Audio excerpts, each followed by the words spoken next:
Well, hello everybody and welcome to Jeff's Baking Blog.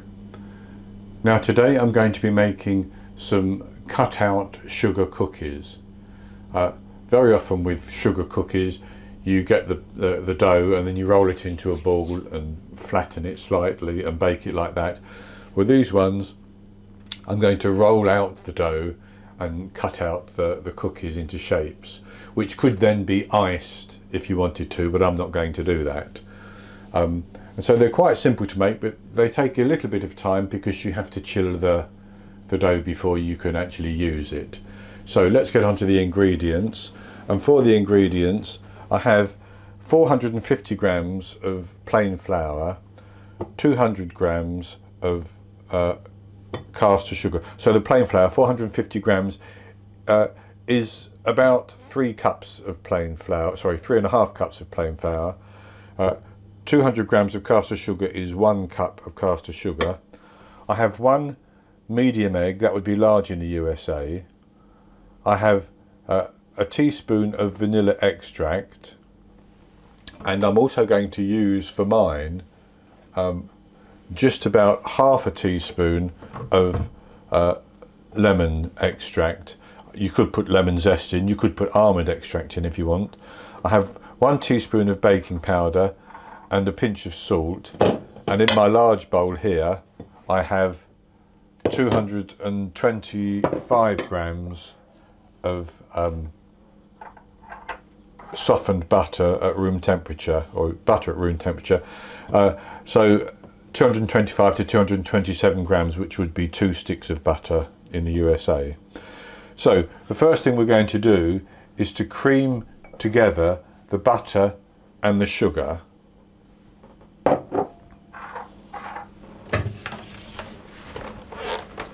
Now you could do this with a stand mixer or by hand, but I'm going to use my little hand mixer here.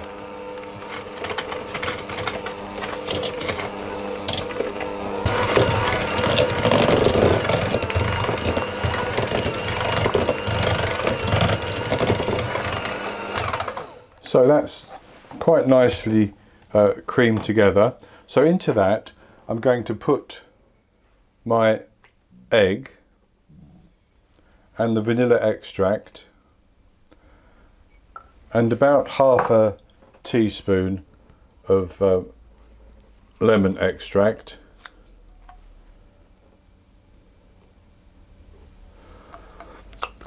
If I had the zest of a lemon I would use that instead, but the lemon extract will work fine. And I'm going to mix those together. It may curdle, but that doesn't matter.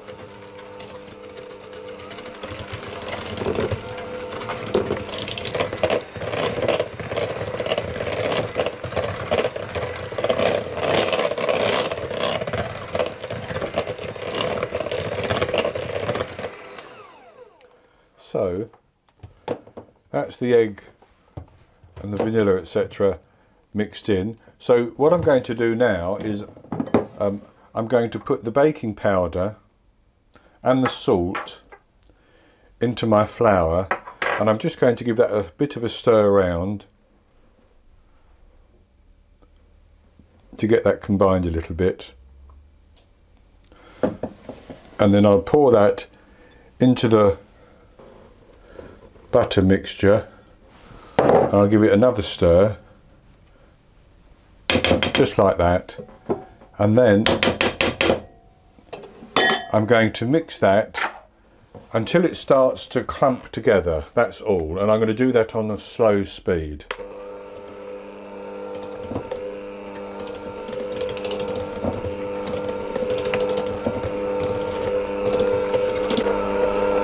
Okay. So as you can see, that has started to clump together, and what I'm going to do is use my hand just to pull that into a dough.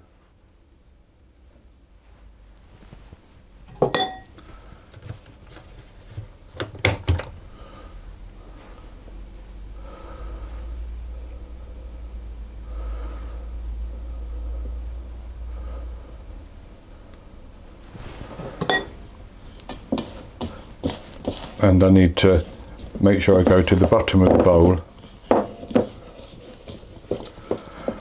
I'm just going to press that down. As you can see, it easily forms into a nice stiff dough.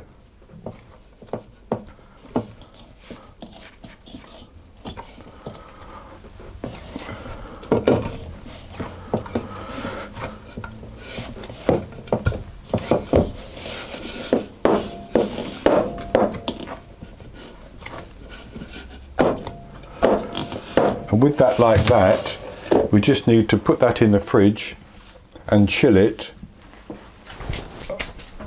for at least an hour. 2 hours is better, and overnight is fine too. So I'm going to take some plastic wrap,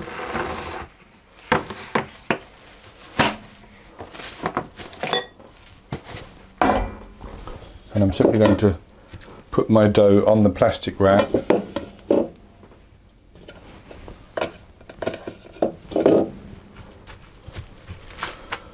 and shape it into a disc.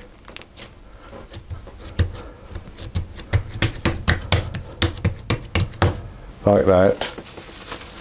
And I'm going to wrap it up, and I'm going to chill that for 2 hours in the fridge, and then I'll come back and I'll cut it into two, and we'll roll out each piece individually to make our cookies. So I'll be back with you when this is... Okay, well, I'm back with you, and our dough has chilled for 2 hours.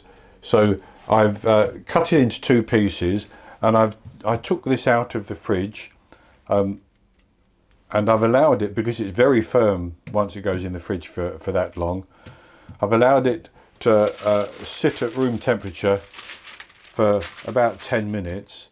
And I'm going to cover it with parchment paper. You could actually just flour your work surface lightly, but I'm going to cover it with parchment paper, and I'm going to roll it out until it's about 1/4 of an inch, 6 millimeters in thickness.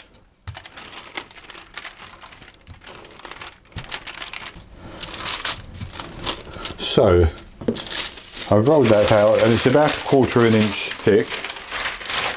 And what I have here is a couple of baking trays which I have lined with my silicone mats, but parchment paper would be fine too. And then we're going to cut out our cookies. Now I'm using a star cutter here.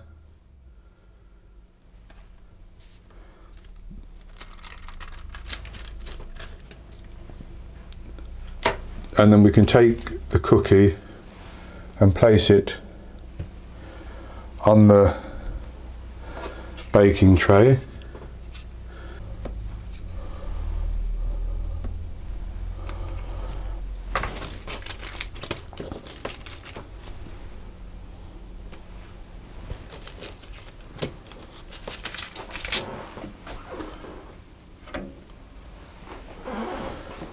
What I'm also going to do is cut out some small rounds, and that's simply because I have somebody who is on a diet, and small cookies would be ideal for them.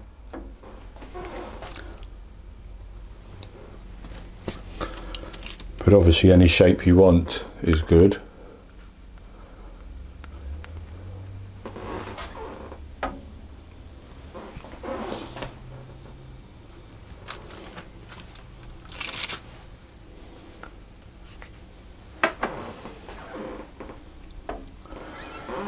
And I'm going to roll the pastry again and cut out some more.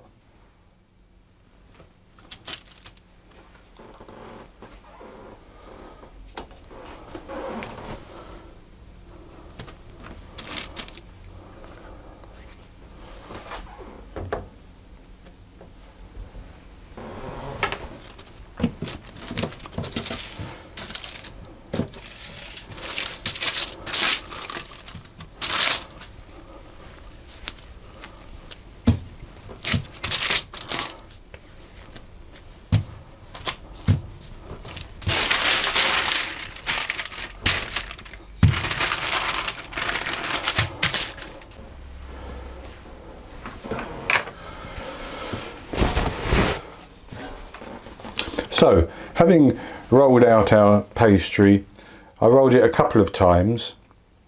I wouldn't want to go more than a couple of times. And I've cut out the small ones and the large ones. Now I'm going to put those into the fridge and I'm going to chill them as I preheat my oven to 190 Celsius. That's 170 Celsius with the fan, 375 Fahrenheit. And that's going to take about 15-16 minutes.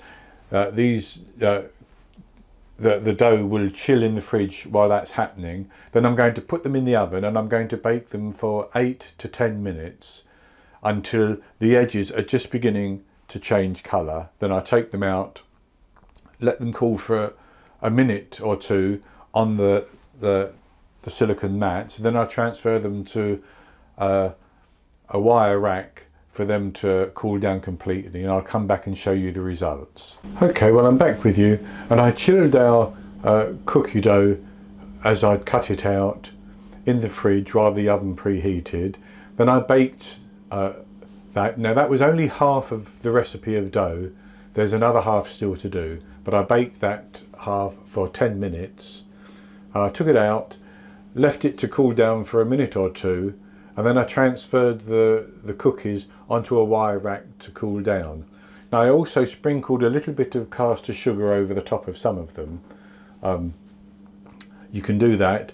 You can actually make some coloured icing and you can decorate it with whatever shapes you want to, if you prefer that. But I like them quite plain actually, so that's what how I've left them. And this is what they look like. They baked very well. I actually let mine bake for 10 minutes. And so I'll just taste one of these small ones.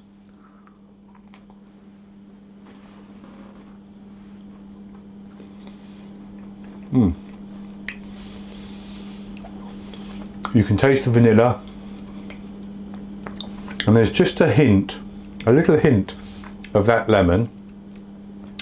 And they're nice and firm on the outside, but soft or softer in the middle.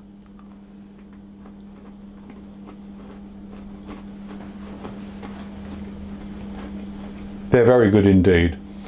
So it's an easy recipe, but it takes just a little bit of time. I should also say that if you want to make this recipe, if you chill the dough, you can also freeze it if you want to.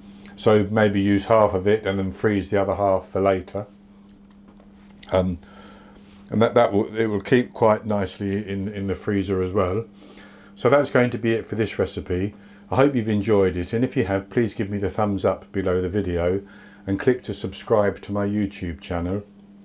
In the top right hand corner of the screen there will be an eye that you can click on, which will take you to the recipe, and I'll also put a link for that below the video as well. And I will be back with you with another recipe in the very near future. So until then, happy baking.